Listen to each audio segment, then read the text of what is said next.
Hello, everybody. Welcome to Pearls of Wisdom.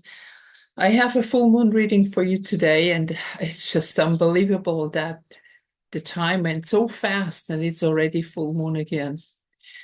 Now, we have a very interesting topic today that you can see. You can see the chart now, right?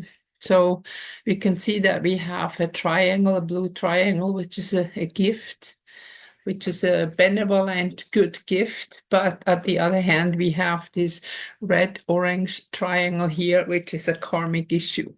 So in a way, the energies are kind of balancing each other. We've been a lot talking about balancing lately.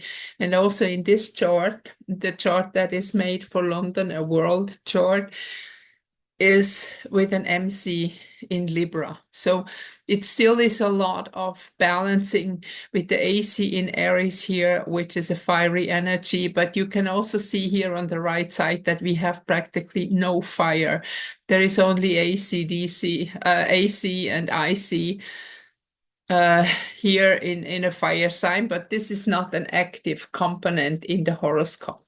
So we have the sun and moon opposition, which is every full moon. And remember what I said with the opposition, it's always an energy of it's kind of tension, but this is always something we can see. So, for example, a smaller, like this orange or the red squares are more challenging because we don't really see what it is all about. Now here we can at least see what is about. It is confronting us. What is opposite of us, we can see best. So we cannot look away. So the full moon is always a challenge to kind of look at something that we might not look with sun and moon, which is consciousness, and feelings, which is the moon is connected with our soul. So when we have here this karmic triangle here that is connected with Venus and also with Pluto, and going here back to the moon and also to Jupiter.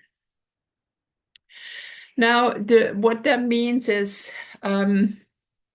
humanity itself has, from a karmic perspective, living now in this false matrix. And matrix is not a word that is bad or very special. It's like we have to live on a matrix, otherwise we cannot live. It's like a template that we need to create first, that we can live out something. But our template, our matrix, has been hijacked by negative beings, and they have started to feed us information which are opposite to the divine reality.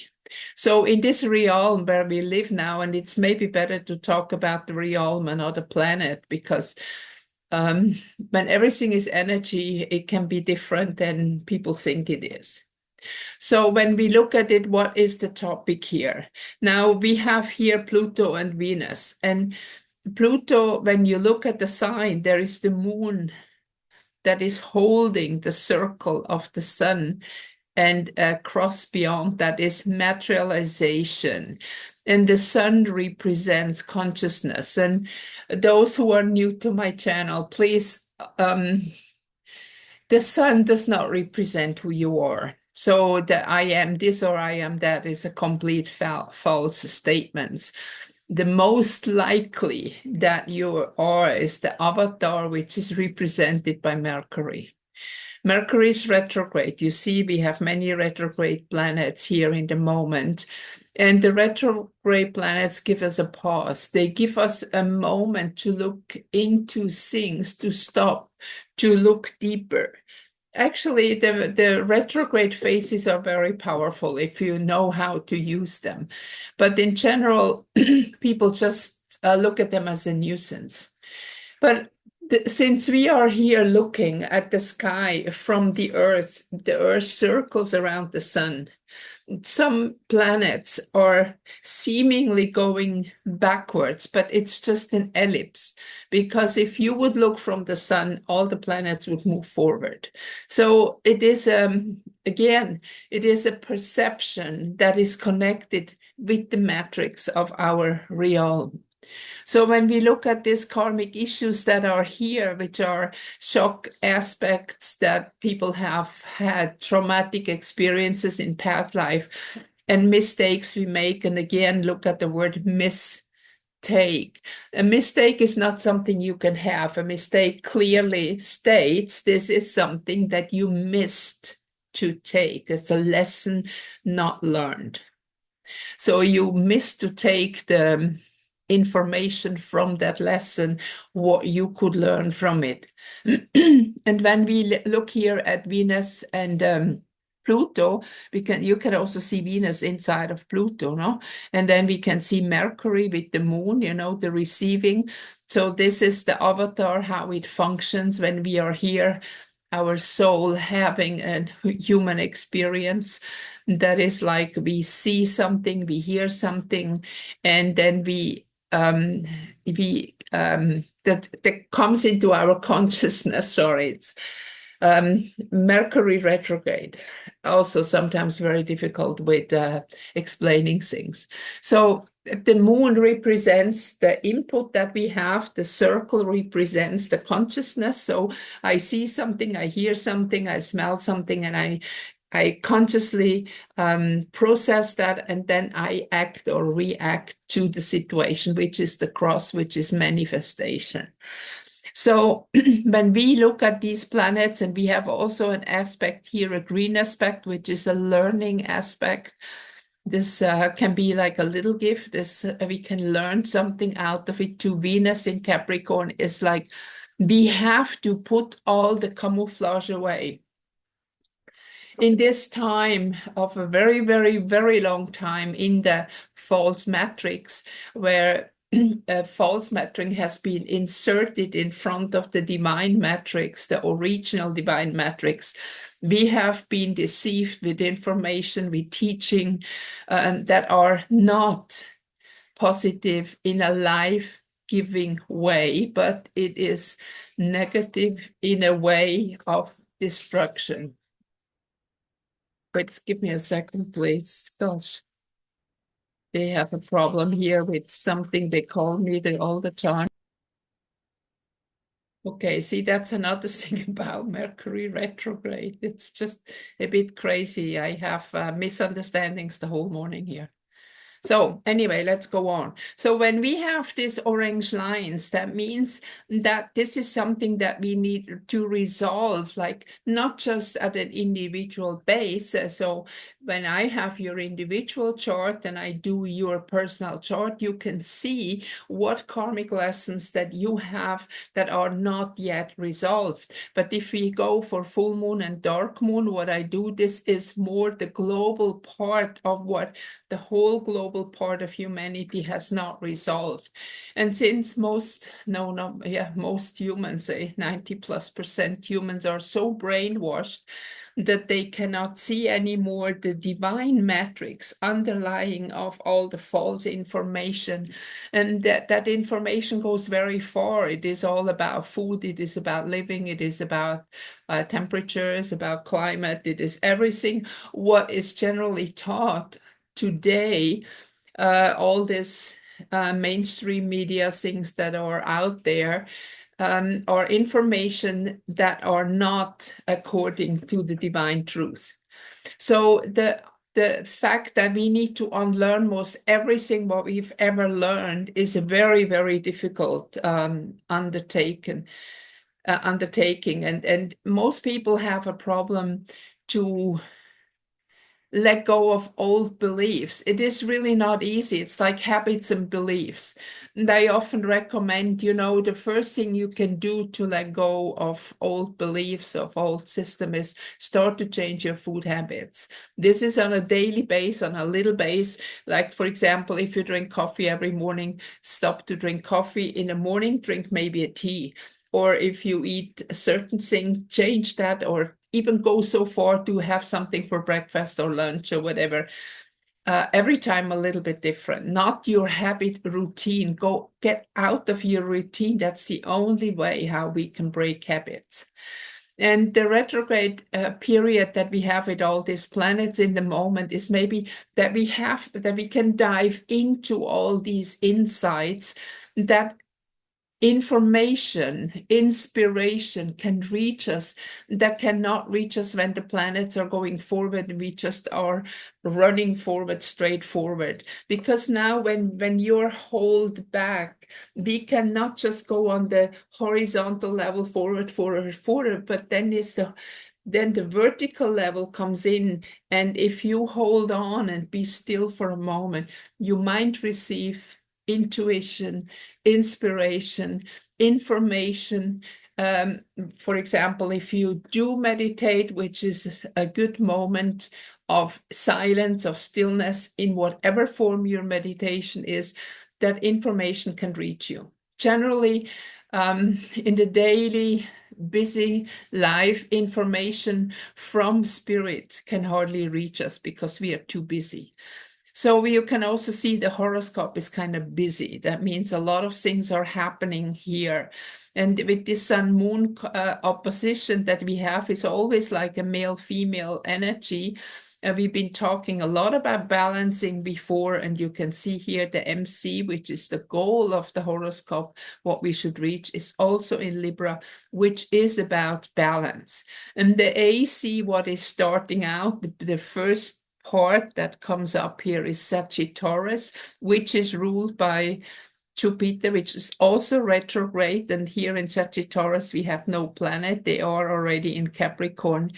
It shows us that we have to stop to run, to stop to move forward, that we do not reach any higher level, any other energy frequency in the moment with running forward. But we have to hold still and be conscious in the moment, which is indicated by the sun in the 12th house.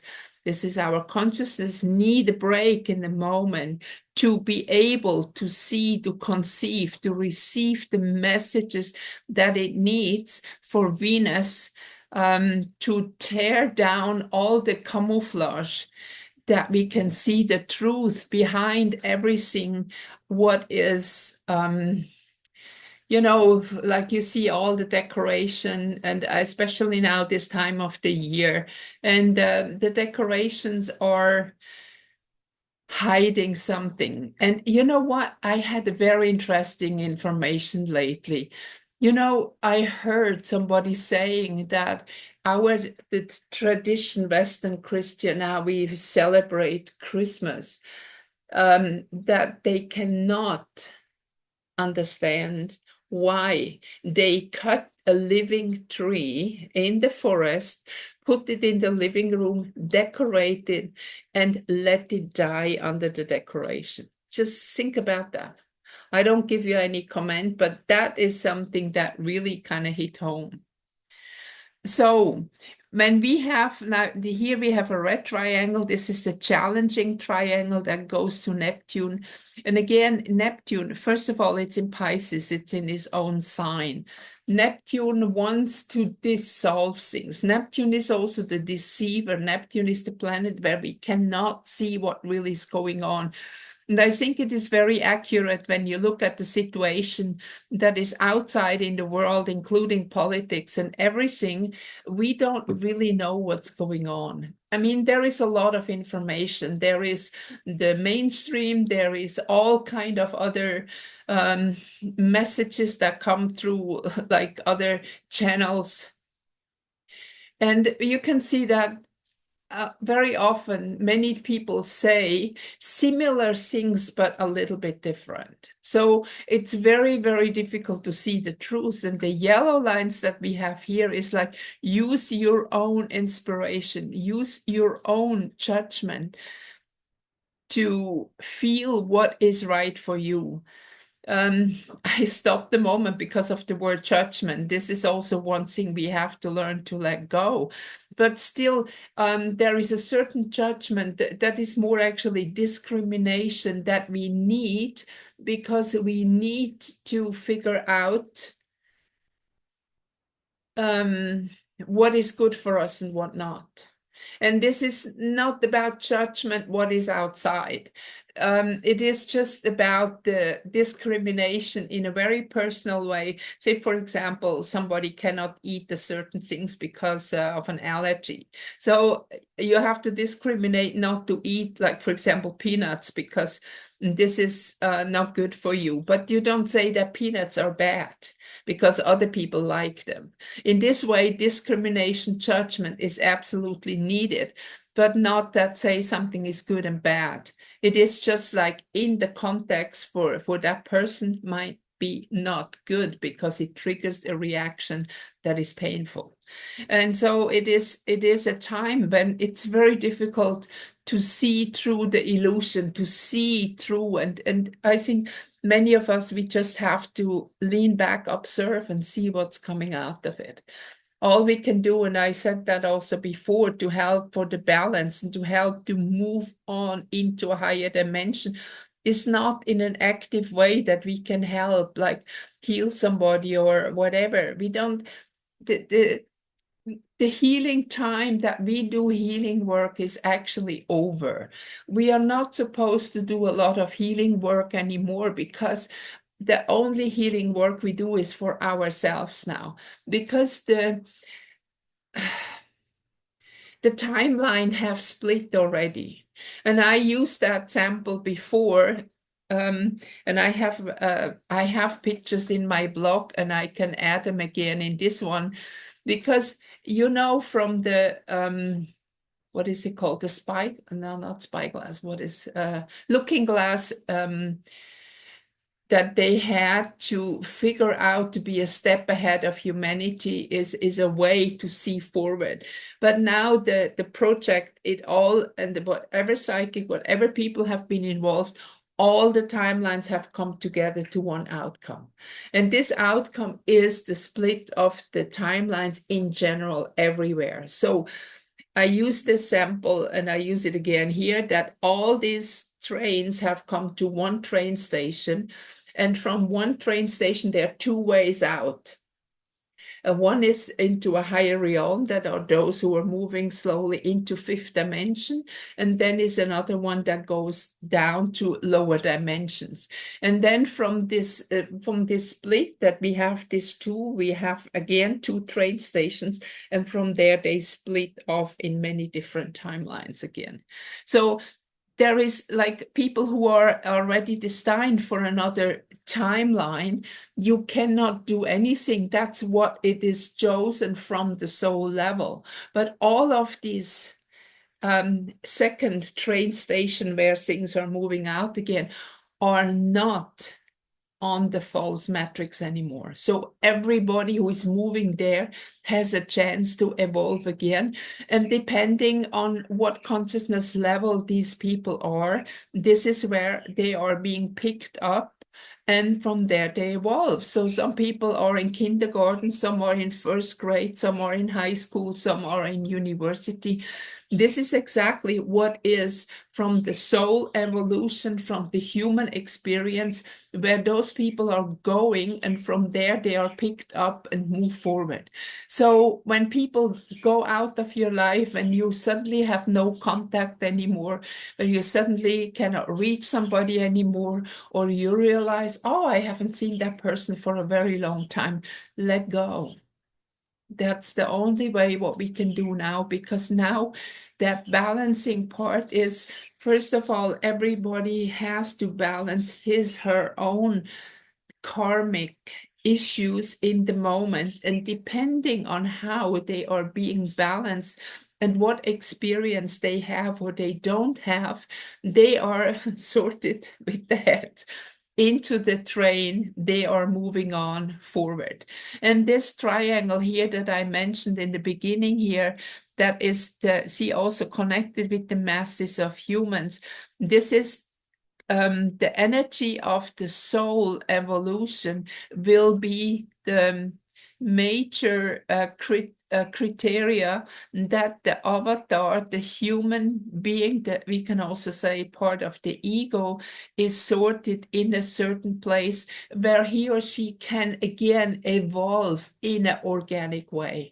In the moment where we are now, we cannot evolve any further, especially people with a bit a lower consciousness level who are deceived by all this camouflage outside of the world. They cannot see the truth, so they have to go and move on a timeline where they can learn again the truth, and according to the truth and the organic lifestyle, they will be able to evolve again, and then we can move forward as humanity. Everything is moving forward, the whole humanity. And everybody, even those who are in kindergarten or first grade and don't understand what is going on, they will have the teachers that they need to help them to move forward. And this is all as a school on a higher level, which is not a brainwashed school to make you an employee and a slave for the rest of your life. And that's also something I just recently realize, that actually democracy is the absolute peak of slavery, because everybody thinks they are free, but they're not. This is so interesting when you start to study these things and see the truth behind of what is. And this is actually the very good thing in a phase where we have retrograde planets here, the healer. We have time, we can heal ourselves. If we are still for a moment, Uranus will give you the inspiration that we need, the information from our higher self. And then instead of running forward towards goals or on a horizontal level with illusions, we can see still what pathways we would have in front of us if we choose according to higher spiritual understanding. And this is the beauty about this horoscope, even if it looks a little bit busy. It is that we have a chance now to clear that karma that is holding us back, that Venus is also connected with the heart, and Pluto, as actually, it's always the same. It is so misunderstood, and Western astrology is so much something from the false matrix. So much brainwashing there. This is that transformation. Capricorn represents from the elements the bones, like a tree in the winter where you have only the structure of the tree but no leaves. So all the camouflage goes away and we can say the naked truth. So we have here Venus very close to Pluto, and we go through this process of letting go all this illusion, all this glitter, all that stuff, and we look at what is really there. We find the true energy. And here in Cancer, it is the energy of the soul. It is not the human energy. And in a way, we can say Mars in Cancer is handicapped anyway, because it's a fire sign in a water element. So it is like that diving, that sizzling out of that fire that was the people were driven with, to go with and to hold them back. And it is like just that little bit flickering that is in the moment necessary to shift the path. And many of you probably also experience that you're very tired. And this is also connected with these retrograde planets, because it is like the physical response to slow down. Even some people might get sick, you might have a headache or a flu or something, anything to slow you down so you can move forward afterwards when those planets go direct again with a new attitude, more balanced, with more true energy and true inspiration in spirit, inspiration from the Uranian energy that will help you to see things in a different way. And it is also here the last chance aspect. If we have here to the 150-degree aspect before the opposition, when you look from the consciousness, this is moment that we can learn again about the truth, to see what is real and what is not. And then we have the opposition here that will show us, and opposition is always something that will show us something. Same here. Oppositions are good if we have the courage to look at it. So we move forward, we move into a new energy field, which is set here also, connected with the soul and the dying of the old, the letting go of all the old that is connected with the false matrix will guide us forward to balance into our new energy. And I check it out. I will put the picture into the blog about how we move forward with this energy. And here it is like the communication outside. The DC is how we touch the world outside, the communication. But we see there is no planet here, and the ruler of Gemini is retrograde in Scorpio. So that means that we have to step back and we have to be the observer. And we communicate through observation, which is inside of us and not outside. So we don't talk so much to people, but we observe and we learn and we see, and we get only involved if we have to. So this is a time of retreat, of quietness. And then next week, when Mercury is going forward again through Scorpion, we can see that we might recognize things that transform for us. And then the Mercury is still in gosh, I really have a problem with talking today. In Scorpio, in this transformation situation. So it is all about letting go of old beliefs, letting go of what the mainstream will tell us is true. And it is not just in one field, it is everywhere, everywhere. So be careful what you do. Look very well for yourself in the moment, and don't judge in a way of judging other people because they have a different path, but judge in the form of discrimination, that things that you feel are not good for you, keep them out of your life, and maybe also define your boundaries anew. It is very important at this time that we can preserve the energy that we have in the moment, which is generally low because of that transformation energy. So it is time to let go and to look at things, and you can start to dream about what you want, to dream about the positive life that you always wanted. I have many people telling me what they want, and I feel the same. I have a lot of inspiration in the moment, but I'm not really able to do things. I'm not really able to manifest it, and that's okay. I just let the inspiration come in. That's kind of like food, feeding me with good ideas. And then when things are moving forward, I will see what is real, what is ideal to manifest, and what is not. Okay, so this is the full moon we have here. I hope that helps you a little bit to understand the time quality that we are in the moment. And I will do another card reading in between before the next dark moon. Take good care of yourself, and I look forward to see you again in my next reading. Bye-bye for now.